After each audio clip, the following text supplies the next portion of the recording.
Why I am leaving my non-denominational megachurch, and even more specifically, why am I leaving non-denominationalism overall? Now, this is a video that I do not make lightly. This is something that I have been thinking and praying about for a long time and been very cautious to make a video on because I want to be as clear and concise as possible, biblical as possible, while not slandering some of the things that I've seen in the non-denominational church, but also being very truthful and very transparent about what I'm experiencing and what are some of the things that I'm even hearing around me on a consistent basis. And so this does not come with a light heart, but a very heavy heart. And so before I get into some of the points that I want to make, I want to give you a little bit about my background so you could see how much our paths might cross and maybe we're experiencing the exact same things.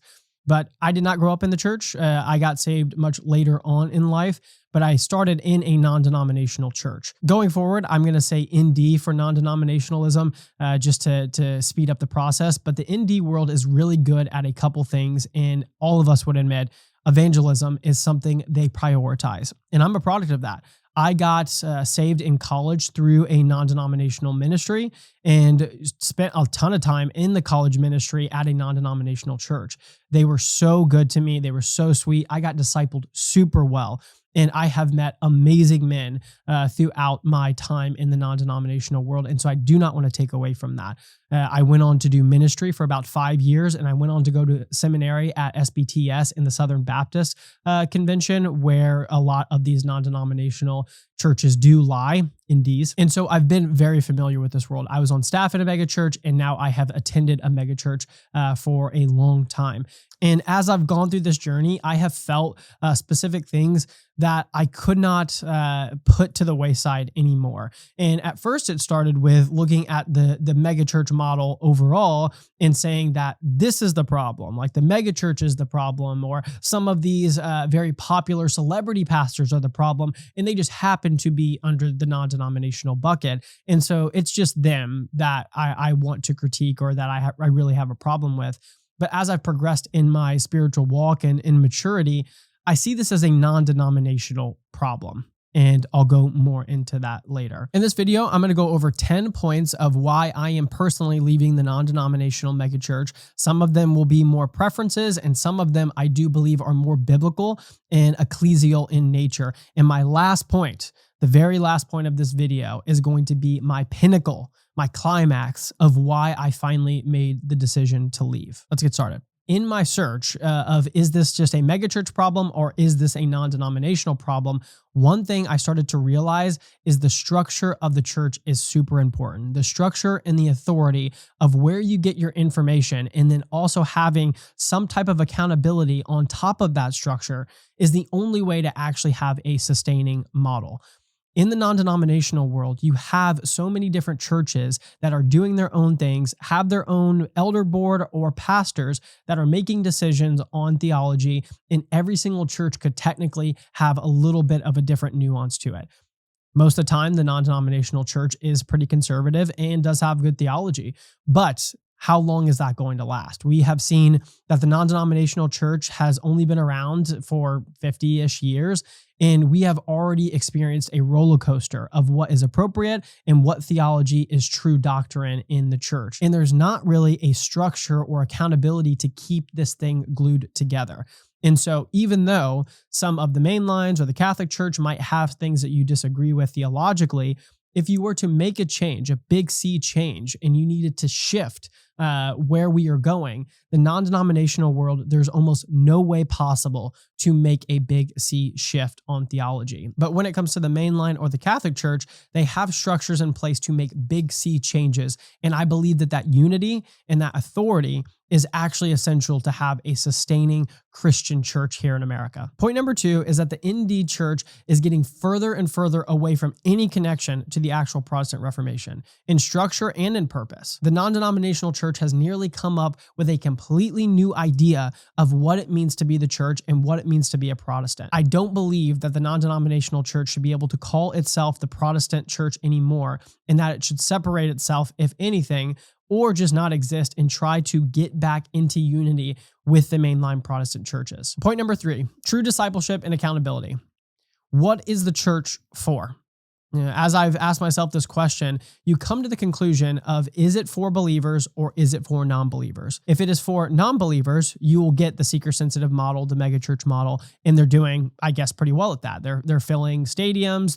They have plenty of members to go around, but we don't know if they're true followers of Jesus Christ or disciples. I truly believe that the Sunday morning service is for believers and that the church overall is for believers. And that means that fellowship, deep discipleship, church accountability, church discipline, all of those things go over the comfort of what a non-believer might feel. I truly believe that the church is for believers. I believe that we do invite non-believers in, and they are welcome anytime, but the church structure should primarily build up the believers in the body, making sure that they are spiritually healthy, that they are held accountable, they are confessing sin, the practical church disciplines that have taken place all throughout church history, and that is the best way to have a healthy congregation. Point number 4 is, what is the true purpose of a pastor? Something I have noticed in these mega churches or the non-denominational church is that they have changed what it means to truly be a pastor, what they spend their time on, how they shepherd the flock, the terminology that they use, executive pastor or lead pastor, but they don't actually shepherd the people. As I've studied scripture and as I have studied church history and what a shepherd, what a pastor has been throughout the years, it seems as if the mega church and the non-denominational church has completely made up a position that was never there before. The pastor should be with the people. The pastor should be shepherding and guiding and actually in the muck, in the mud with their people. And if they are extended away and they have no access, the congregation has no access to that pastor, I believe that that's not a true pastor. I believe that is somewhat of a CEO, a business leader, an entrepreneur, an executive suite type of position, but I don't believe that that is a pastor. Therefore, I disagree with where the non-denominational church is going when it comes to the pastor role. Point number 5, and my last point in this bucket of what the church is truly meant to be, is my rejection of the popular gospel. Something I've seen in indie churches is trying to really scale back what the gospel is. So talking much about the hope that we have in Jesus, the salvation that we have in Jesus, but really stifling what sin is, what conviction is, what putting to death your flesh means, what hell means. I don't know if I've ever heard a sermon in my non-denominational church that talks about hell, talks about truly what your sin does to you and fighting that sin, putting it to death, and that if you are continuing into sin, you might not have salvation. Language like that, that's somewhat hard to hear, but we need to hear, in that we have progressed into this place where we want everyone to feel comfortable in this environment. And so we've put our worship into that. We've catered our sermons towards that. Everything that we do is really low when it comes to your conviction level. And so as I've progressed in my faith, the popular gospel, we talk a lot about the prosperity gospel, and we've really put that to shame. But I think something is sprouting up that's the popular gospel, and it's just as dangerous. I believe that we need to talk about these things. People need to know about their sin. They need to know about hell, even though it's really hard to hear. And I just don't see the non-denominational church doing well at this. The next one is more liturgical. What do I think about when you walk in on a Sunday morning? How should that look? How should that feel? And why has my position changed over what the non-denominational church is doing? So point number 1 in this bucket is holiness and reverence towards the Lord. There is this growing sentiment in the non-denominational church of that comfort feeling of stripping everything away. In The Holiness of God by R.C. Sproul, he talks about how the church is slowly stripping away anything that might make someone uncomfortable. And so there's no writings on the walls anymore. There's no stained glass windows that have beautiful imagery. There's no incense. There's no candles. There's no nothing. It's just a blank box that has absolutely no character and no reverence for the Lord. I don't want it to feel like this hype little country club with smoke and lights and laser shows and this rock concert. And you know this when you see it, right? When you go into this old Catholic church or you go into this old historical Protestant church and you see this all, and it kind of takes your breath away. There is something to that, and I believe that we can accomplish that if we tried. But the non-denominational church is tending in the wrong direction towards the holiness and reverence of God. It's more pointing towards people. It's more spotlight towards people rather than spotlight towards God. And I can't take it anymore. And my next point is I want more complexity in the liturgy. Yes, simple in nature, as in it's not kind of this big production. But when it comes to historical Protestantism, we've always had things like creeds, things like traditional hymns, things like confessional prayers as a congregation, things that actually add some depth and some reverence into your natural rhythms as a congregation. Rather than, I could tell you what every single non-denominational church does. We have announcements, we have 3 songs, we have the sermon, and then we have another song at the end. Maybe in there, we have about 2 minutes of prayer. Every once in a while, we might add one little thing to shake it up a little bit. But other than that, that is what we go through. I don't think ever in my non-denominational church have we ever read a creed, have we ever went through any type of confessional prayer or benediction, a confessional prayer, nothing like that. And I want something like that. And I guess another way to say it is I want to feel a part of the experience. Sometimes in the non-denominational church, you could just go in and consume and everything is spoon-fed to you and you don't have to really do much. You could sit in the back, you could go through the motions, you don't have to sing, you listen to the sermon, and you could just walk out. In the traditional liturgy, you're actually participating with your fellow believers around you, and it feels like you're a part of something bigger. And I like that. Now I'm going to go through some personal reasons. These are going to be rapid fire because it's not really biblical. It's just my personal preference.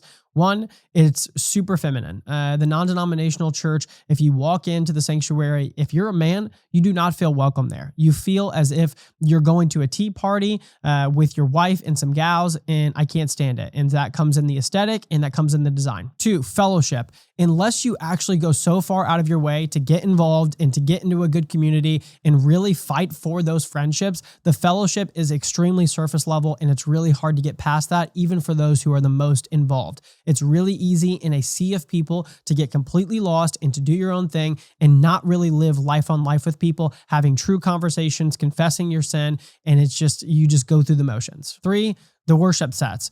We have put so much priority on these songs that are, again, feminine. They focus on emotion and they're not really that reverent. I don't need a pep rally every single Sunday morning, and I just want to be able to honor God with my lips and sing, and even more so, congregationally, I love to hear the voice of the other believers around me. And when it's this big smoke show and light show, and it's like this explosion of music, it's really hard to focus. It seems like your dopamine senses are just going wild, and I can't hear any of the people around me. I can just hear the people on stage, and it's all about emotions most of the time. 4, community groups. I don't think we want to talk about it, but community groups are not that effective, mainly because the people who are leading them are not actually built up to be pastors and to lead people in this way. They're most of the time random couples that have been in the church for 5 years and have never studied scripture, have never led people, but we need those leaders to step up. And so we just throw them in a group and leading 10 people.